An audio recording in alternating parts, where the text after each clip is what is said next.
తప్పు చేసిన వాళ్ళు, కోర్టులో తప్పు ప్రూవ్ అయిన వాళ్ళు, ఎమ్మెల్యేలు ఎంపీలు ఎవరైతే ఉంటారో వాళ్ళు జన్మంతా ఈ జీవితకాలం డిస్క్వాలిఫై అయితే ఎలా ఉంటుంది, ఇంకా వాళ్ళకి ఎలక్షన్స్లో కంటెస్ట్ చేసే అవకాశమే లేకుండా ఉంటే ఎలా ఉంటుంది ఒకసారి ఆలోచించండి. నేర చరిత్ర అనేది స్పెషల్ క్వాలిఫికేషన్ అయిపోయింది ఈ రోజుల్లో ఎన్నికల్లో పోటీ చేయాలంటే. ప్రజలు కూడా క్రిమినల్ కేసెస్ ఎన్ని ఉన్నాయనే దాని మీద అసలు దృష్టి పెట్టట్లేదు. మనం చూస్తే కనుక చాలా వాటిలో అసలు క్రిమినల్ కేసు ఉండటమే పెద్ద క్వాలిఫికేషన్ అయిపోయిందనమాట. అంటే అతను క్రిమినల్ కేసు ఉందా, మర్డర్ కేసు ఉందా, రేప్ కేసు ఉందా అంటే అతను హీరో అనమాట. సో ప్రజలు అవి కూడా క్వాలిఫికేషన్ చూసి ఓటేస్తున్నారా అనే ఆలోచన కూడా మనకు కలుగుతుంది. ఇక్కడ ఒక అంశం మనం గమనించాలి. సుప్రీంకోర్టులో రీసెంట్గా ఒక లిటిగేషన్ పడింది, పిఐఎల్ పడింది అనమాట. అసలు క్రిమినల్ కేసెస్ ప్రూవ్ అయ్యి కన్విక్ట్ అయిన ఎంపీలు కానీ ఎమ్మెల్యేలు కానీ వాళ్ళని ఎందుకు మీరు ఎలక్టరల్ పాలిటిక్స్లో అలో చేస్తున్నారు, వాళ్ళని ఎందుకు మీరు ఎలక్షన్స్లో కంటెస్ట్ చేసే విధంగా రాణిస్తున్నారు, వాళ్ళని పర్మనెంట్గా డిబార్ చేయొచ్చు అని చెప్పి ఒక లిటిగేషన్ పడింది సుప్రీంకోర్టులో. దానికి సంబంధించి సుప్రీంకోర్టు నిన్న సెంట్రల్ గవర్నమెంట్కి, ఎలక్షన్ కమిషన్ ఆఫ్ ఇండియాకి నోటీస్ ఇచ్చింది. 3 వారాల లోపల వాళ్ళు అభిప్రాయం చెప్పాలని కూడా చెప్పిందనమాట. అసలు నేరస్తులు, నేర చరిత్ర కలిగిన వాళ్ళు ఎంపీలు ఎమ్మెల్యేలు ఉంటే ఎలా ఉంటుంది, దీని మీద ఆల్రెడీ చర్చ ఇప్పుడే కాదు ఎప్పుడో మొదలైంది. ఒకసారి కనుక మనం section 8, section 9 of representation of peoples act కనుక గమనిస్తే సెక్షన్ 8 అనేది disqualification of MPs when criminal charges are proved గురించి చెప్తుందన్నమాట. అంటే క్రిమినల్ ఛార్జెస్ ఎవరైతే ప్రూవ్ అయినాయో, ఎవరిపైనైతే కన్విక్షన్ ప్రూవ్ అయిందో వాళ్ళకి సంబంధించిన అనర్హత గురించి సెక్షన్ 8 చెప్తుంది. సెక్షన్ 9 అనేది కరప్షన్ అండ్ డిస్లాయల్టీ గురించి చెప్తుందన్నమాట. ఈ 2 సెక్షన్స్ సంబంధించి ఈ కేసు పడింది.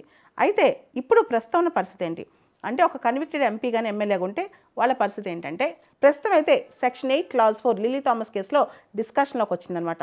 అసలు దీని బ్యాక్గ్రౌండ్ ఒకసారి చర్చిద్దాం. ఒకవేళ కనుక ఒక లెజిస్లేటర్కి 2 years కానీ అంతకంటే ఎక్కువ కానీ కన్విక్షన్ పడితే, ఒకవేళ శిక్ష పడితే అతను శిక్షాకాలం ప్లస్ 6 సంవత్సరాలు మొత్తం, ఉదాహరణకి ఒక ఎంపీకి 4 సంవత్సరాలు శిక్ష పడింది అనుకోండి, 4 years ప్లస్ 6 years డిబార్మెంట్ పీరియడ్ అనమాట.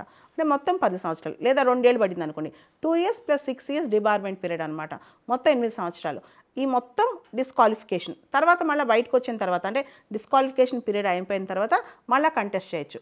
అయితే ఈ 6 years డిబార్మెంట్ పీరియడ్ అంటే కన్విక్షన్ పీరియడ్ తర్వాత ఏదైతే డిబార్మెంట్ పీరియడ్ ఉందో అంటే కొంతకాలం 6 సంవత్సరాల పాటు కంటెస్ట్ చేయకూడదో దానికి కూడా కొన్ని ప్రత్యేక కారణాల దృష్ట్యా election commission representation of peoples act ప్రకారం కండోన్ కూడా చేయొచ్చు, తగ్గించవచ్చు అనమాట. ఉదాహరణకి సిక్కిం క్రాంతికారి మోర్చా సంబంధించిన ప్రేమ్ సింగ్ తమాంగ్ కేసులో అప్పుడు ఆయన సీఎం చేయడానికి కండోన్ చేసి ఆయన సీఎం అయిన తర్వాత ఆయన ఎమ్మెల్యేగా ఎలక్ట్ అవ్వడానికి స్పెషల్గా ఆయనకి డిబార్మెంట్ పీరియడ్ తగ్గించేసింది ఎలక్షన్ కమిషన్ ఆఫ్ ఇండియా. అంటే కొన్ని ప్రత్యేకమైన పరిస్థితుల్లో ఈ డిబార్మెంట్ పీరియడ్ని కూడా తగ్గించే శక్తి ఎలక్షన్ కమిషన్ ఆఫ్ ఇండియా చేతిలోకి ఉంది. అయితే అసలు ఎవరైనా పెద్ద పెద్ద నేరాలు చేసినప్పుడు, రేపులు, మర్డర్లు ఇలాంటి పెద్ద పెద్ద నేరాలు చేసినప్పుడు వాళ్ళని పర్మనెంట్గా బ్యాన్ చేసేయచ్చు కదా, వాళ్ళు అసలు ఎలక్షన్లో కంటెస్ట్ చేయకుండా వదిలేయచ్చు కదా. దీని మీదే ఇప్పుడు సుప్రీంకోర్టులో కేసు పడిందనమాట. ఒకసారి ఈ కేసు సంగతి పక్కన పెడితే మనకి 2024లో మొన్న 18th లోక్సభలో ఎలక్షన్స్లో మనం చూస్తే కనుక మొత్తం 543 ఎంపీస్లో 543 ఎంపీస్లో 251 మంది ఎంపీస్ పైన క్రిమినల్ ఛార్జెస్ ఉన్నాయి. అంటే దాదాపు 46% మంది ఎంపీస్ మీద క్రిమినల్ కేసెస్ ఉన్నాయన్నమాట. అదేవిధంగా 2019లో 17వ లోక్సభలో మనం చూస్తే మొత్తం 543 ఎంపీస్లో 233 మంది పైన క్రిమినల్ ఛార్జెస్ ఉన్నాయి, అంటే 43% అనమాట. అదేవిధంగా 16వ లోక్సభ 2014 చూసుకుంటే కనుక దాదాపు 185 మంది ఎంపీస్ మీద అంటే 34% మంది ఎంపీస్ మీద క్రిమినల్ ఛార్జెస్ ఉన్నాయి. అసలు స్టేట్ అసెంబ్లీస్ కూడా ఇదే పరిస్థితి అనమాట. చాలామంది ఎమ్మెల్యేలు ఈవెన్ లెజిస్లేటివ్ కౌన్సిల్ మెంబర్స్ పైన కూడా క్రిమినల్ ఛార్జెస్ ఉన్నాయి.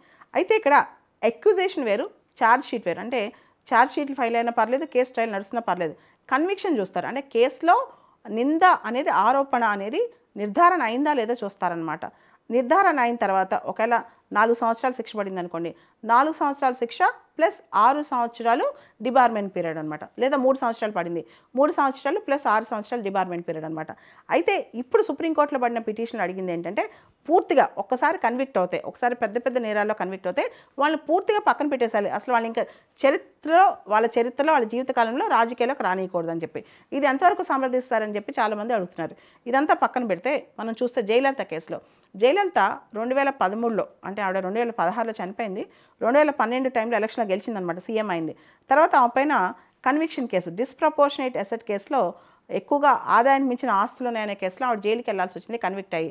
అప్పుడు కన్విక్షన్లో జైలుకి వెళ్తా ఆవిడ ఫస్ట్ టైం తన సీఎం పోస్ట్ని పక్కన పెట్టి ఓ పన్నీర్ సెల్వంని సీఎం చేసి వెళ్ళిపోయిందనమాట. అలానే మీరు చూస్తే జయలలిత చనిపోయిన టైంలో శశికళకి సీఎం అవ్వాలని చాలా కోరుకుండేది జయలలిత ఫ్రెండ్కి. ఆవిడ కూడా కన్విక్ట్ చేసేసి జైల్లో పెట్టారు. ఇప్పుడు ఆవిడ డిబార్మెంట్ పీరియడ్ అంటే ఆల్మోస్ట్ ఆవిడ కన్విక్షన్ పీరియడ్ ప్లస్ డిబార్మెంట్ పీరియడ్ ఎండ్లోకి వచ్చేసింది. ఆ తర్వాత చాలా కేసులు ఈవెన్ లల్లు ప్రసాద్ యాదవ్ మీరు చూశారు, బీహార్ సీఎంగా ఉన్న లల్లు యాదవ్ అప్పట్లో ఆయన ఫోర్డర్ స్కామ్లో ఇరుక్కున్నారు. తర్వాత ఆయన భార్య రబ్రీదేవిని సీఎం చేయాల్సి వచ్చిందనమాట ఆయన జైలుకి వెళ్ళి. సో జైలుకి వెళ్ళినప్పుడు కొంత డిస్క్వాలిఫికేషన్ అనేది వాళ్ళు చూస్తారు. కానీ పూర్తి స్థాయిలో జీవితకాలం డిస్క్వాలిఫై చేయాలా వద్దా అనేది నిర్ణయం మనమే తీసుకోవాలి. ఇంకో పక్కన పెడితే ఛార్జ్ షీట్లు ఫైల్ అయితే ఉదాహరణకు ఒక వ్యక్తి మీద 10 ఛార్జ్ షీట్లు 20 ఛార్జ్ షీట్లు ఫైల్ అయినాయి అనుకోండి, ఖచ్చితంగా ఎంతో కొంత అతనిలో నేర చరిత్ర నేర కూడా ఉన్నట్టే కదా. మరి ఛార్జ్ షీట్ ఫైల్ అయితే ఇన్ని ఛార్జ్ షీట్లు ఫైల్ అయితే ఆ వ్యక్తిని ఎందుకు డిస్క్వాలిఫై చేయకూడదు? ఈ చర్చ కూడా జరుగుతుంది అనమాట. ఓవరాల్గా క్రిమినల్స్ని పాలిటిక్స్లోకి ఎంటర్టైన్ చేయాలా, వాళ్ళు ఎంటర్ అయ్యే అవకాశం ఇవ్వాలా? ఆల్రెడీ పొలిటీషియన్సే క్రిమినల్స్ అయితే ఏం చేయాలి? మీరు కనుక myneeta.com వెబ్సైట్ చూస్తే చాలా మంది పైన క్రిమినల్ కేసెస్ కనిపిస్తాయి. అంటే మీ ఎంపీ ఎమ్మెల్యే పేరు కొట్టండి, వాళ్ళ ఆస్తులు చిట్టాలు వాళ్ళ క్రిమినల్ కేసెస్ అన్నీ కనపడతాయి. మరి క్రిమినాలిటీయే ఒక క్వాలిఫికేషన్గా చూస్తుందా భారత ఓట్ బ్యాంక్ అనేది కూడా మనం చూడాలి.